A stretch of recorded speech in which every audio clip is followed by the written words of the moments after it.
Dear students, welcome to kids measures. आप सब ने शेरा के बारे में सुन रखा होगा। अगर नहीं सुना तो मैं बता दूं कि सलमान खान का बॉडीगार्ड है शेरा, जो कि बहुत ज्यादा सोशल मीडिया पे पॉपुलर है। और वो एक्चुअल में क्यों पॉपुलर है? क्योंकि सलमान खान का बॉडीगार्ड है, इसलिए तो है ही। साथ ही साथ सलमान खान किससे मिल रहा है, किससे बात कर रहा है, क्या खा रहा है, क्या पी रहा है, कहां जा रहा है, इंडिया से बाहर, इंडिया के अंदर, वो सारी चीजों को, मतलब उसके आसपास का जो एरिया है, उसके आसपास का जो सिनेरियो है, उसको सिक्योर करके रखना। अगर आप किसी ऑर्गेनाइजेशन के अंदर काम कर रहे हो और आपको as a security analyst, security supervisor या इस तरीके से कोई भी रोल मिलता है, तो आपका मेन काम क्या होगा कि अपने ऑर्गेनाइजेशन को पूरा सिक्योर करके रखना। चाहे वो डेटा को सिक्योर करने की बात हो, चाहे वो एम्प्लॉइज जो कंपनीज के अंदर आ रहे हैं उनको पूरा ऑथेंटिकेट करना, उनके प्रॉपर आईडी कार्ड्स हो, उनको क्या एक्सेस देना है, क्या नहीं देना, क्या उसको मैनेज करना हो, या फिर कोई ऑर्गेनाइजेशन से बाहर आपकी ऑर्गेनाइजेशन में कम्युनिकेट करने की कोशिश कर रहा है, तो आपको प्रॉपर वीपीएन्स को सेट करना है, फायरवॉल्स को सेट करना है। ये सारे काम जो है वो अलग अलग तरीके से आपको करने पड़ते हैं ताकि आपकी ऑर्गेनाइजेशन जो है वो सिक्योर रहे। अब जो सिस्प है ना, सिस्प ने इन सारी चीजों को 8 डोमेन्स में डिवाइड कर दिया है, which is a very important concept. और आपको कल को अगर आप सिस्टम एनालिस्ट, मतलब सिक्योरिटी एनालिस्ट के तौर पे अगर आप जा रहे हो, तो आपको पता होना चाहिए कि कौन कौन सी डोमेन्स है और किस डोमेन में हो सकता है कि आपको एक पर्टिकुलर डोमेन में काम करने का मौका मिले, या मल्टीपल डोमेन्स में भी आपको हो सकता है काम करने का मौका मिले। और वैसे भी जैसे अगर मैं बात करूं सिस्प एग्जाम के लिए अगर आप अप्लाई करते हो, तो उसमें कंडीशन होती है कि आपको कम से कम किसी ना किसी 2 डोमेन में काम ऑलरेडी आता हो, आपने ऑर्गेनाइजेशन में कम से कम 2 डोमेन में काम किया होना चाहिए। तो यहां पे जो सिस्प है, certified information system security professional, तो उन्होंने क्या किया कि यार आप इन पूरी सिक्योरिटी को ना, चाहे वो ऑर्गेनाइजेशन की फिजिकल सिक्योरिटी, मतलब आप अपनी ऑर्गेनाइजेशन में बाउंसर्स भी रख रहे हो, सीसीटीवी लगा रहे हो, फिजिकल सिक्योरिटी भी इसके अंदर कंसीडर करी जाएगी। और इसके अलावा जो ऑर्गेनाइजेशन के अंदर जो डेटा है, मल्टीपल एसेट्स हैं, जो उसके रिसोर्सेज है, उनको सिक्योर करना, डिजिटल डेटा को सिक्योर करना, वो सारी की सारी भी आपकी इन्हीं डोमेन्स के अंदर आ जाती है। तो यहां पे 8 डोमेन्स में सबसे पहली क्या है? सिक्योरिटी एंड रिस्क मैनेजमेंट, जहां पे आपको रिस्क को प्रॉपरली मैनेज करना, मतलब जो चीज हो सकता है थ्रेट आने वाले टाइम में हो, आपको इनिशियल लेवल पे प्रॉपर मैनेज करना पड़ेगा, मिटिगेट करना पड़ेगा रिस्क को, ताकि वो दिक्कत ना करे। इवन जो लॉज है, कॉम्प्लाइज है, अगर आप फॉर एग्जांपल इंडिया में काम कर रहे हो, तो इंडिया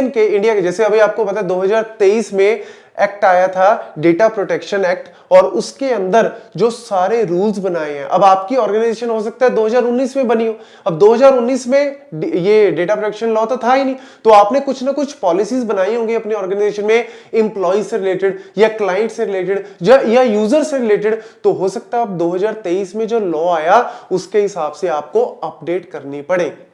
ऐसे ही अगर आप लेट्स सपोज जाते हो, जैसे फॉर एग्जांपल आपकी कंपनी का ऑफिस खुल रहा है यूरोप में, तो यूरोप का अपना क्या है, डेटा प्रोटेक्शन लॉ है, तो आपको उसके हिसाब से वहां के एम्प्लॉइज के लिए अलग से पॉलिसी जो है वो डिजाइन करनी पड़ेगी या चेंज करनी पड़ेगी एग्जिस्टिंग के लिए। तो ये सारी चीजें जो है वो आपकी एक तरह से किसमें आती हैं? गोल सेट करना, ऑब्जेक्टिव सेट करना, इसके अलावा रिस्क से रिलेटेड जितनी भी सारी चीजें आती हैं वो पहली डोमेन के अंदर आ जाती है, और फिर उसी तरीके से आपको जो है वो गाइडलाइंस बनानी पड़ती है। देन एसेट सिक्योरिटी, वैसे मैं जस्ट एक ओवरव्यू यहां पे दे रहा हूं, क्योंकि उसके अंदर हर एक डोमेन के अंदर क्या क्या चीजें आती हैं वो तो इंटरनली हमने करना ही है, क्योंकि ये तो पार्ट ऑफ सिलेबस ही है सारा। Then asset security, asset security के अंदर आपके अंदर आ जाता है कि मेनली जो आपकी फिजिकल सिक्योरिटी है,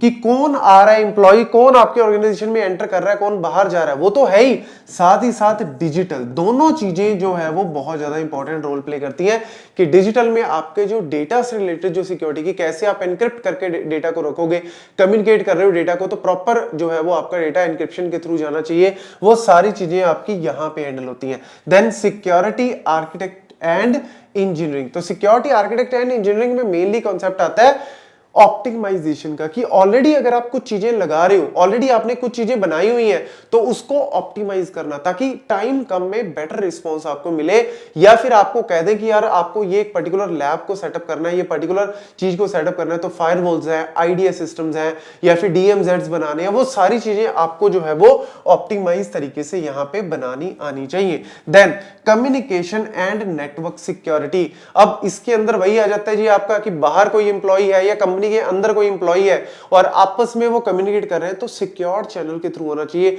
वीपीएन्स को यूज करो,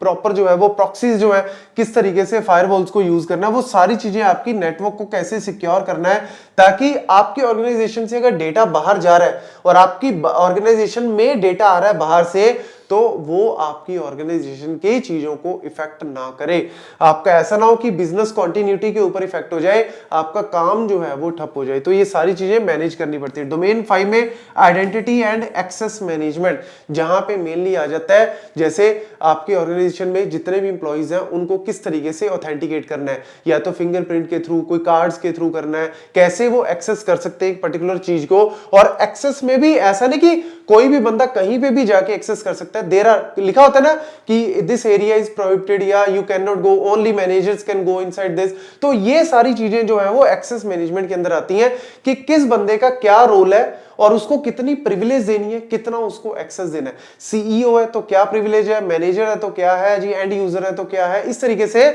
आपके रोल्स एंड आइडेंटिफिकेशन जो है वो की जाती है। Then security assessment and testing, obviously आपको खुद की सिस्टम की, खुद की ऑर्गेनाइजेशन की ही पेनिट्रेशन टेस्टिंग करनी पड़ती है, वेबसाइट्स की ताकि आपको पता लगे, आप खुद से असेसमेंट कर सको, पूरी मॉनिटरिंग कर सको, सर्विलेंस करो सारी चीजों को और टेस्ट करो कि आपके क्या लूप होल्स हो सकते हैं, क्या वल्नरेबिलिटीज हो सकती हैं जो कि बाहर वाली ऑर्गेनाइजेशन में या जो आपके कॉम्पिटिटर है या जो हैकर्स है वो आपको जो है वो यूटिलाइज ना कर सके उस पर्टिकुलर वल्नरेबिलिटी को, या उसको एक्सप्लोर ना कर सके, अदरवाइज आपके लिए वो खतरा है। Then security operation, security operation में वही आ जाता है कि आपकी जो प्रॉपर टेस्टिंग ऑडिटिंग तो चलो आ गई, लेकिन सिक्योरिटी ऑपरेशन में जो प्रॉपर ट्रेनिंग वगैरह है, आप ऑब्वियसली कंपनी के अंदर इतने सारे इंप्लॉइज हैं उनको भी तो ट्रेन करना जरूरी है ना, और आपकी खुद की जो टीम है सिक्योरिटी की उनको भी प्रॉपर ट्रेन करना जरूरी है टाइम टू टाइम कि किस तरीके से काम होगा, जैसे ड्रिलिंग करते हैं वो सारी चीजें जो है वो इसके अंदर आती हैं। देन सॉफ्टवेयर डेवलपमेंट सिक्योरिटी,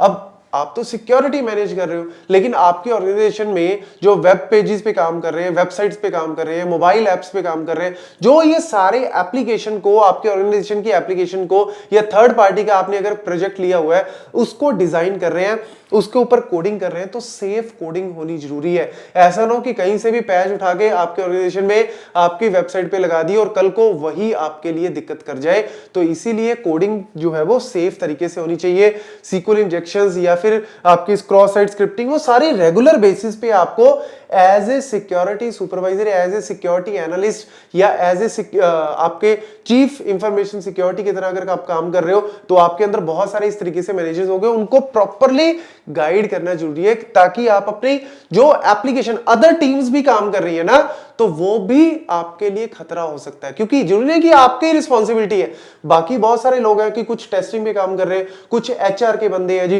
कुछ हो सकता है कि एप्लीकेशन को डेवलप कर रहे हैं, तो आपको उनको भी प्रॉपर गाइड करना है कि किस तरीके से काम करना है और कैसे अपने ऑर्गेनाइजेशन को पूरा स्ट्रांग रखना है और सेफ रखना है। तो ये सारी अलग अलग डोमेन्स को ऊपर जो है वो आपको पता होना चाहिए कि किसके अंदर क्या आता है, किसके अंदर क्या आता है, ताकि आप कल को एक पर्टिकुलर डोमेन को चूज करके उस पर काम करना स्टार्ट कर सको। Thank you.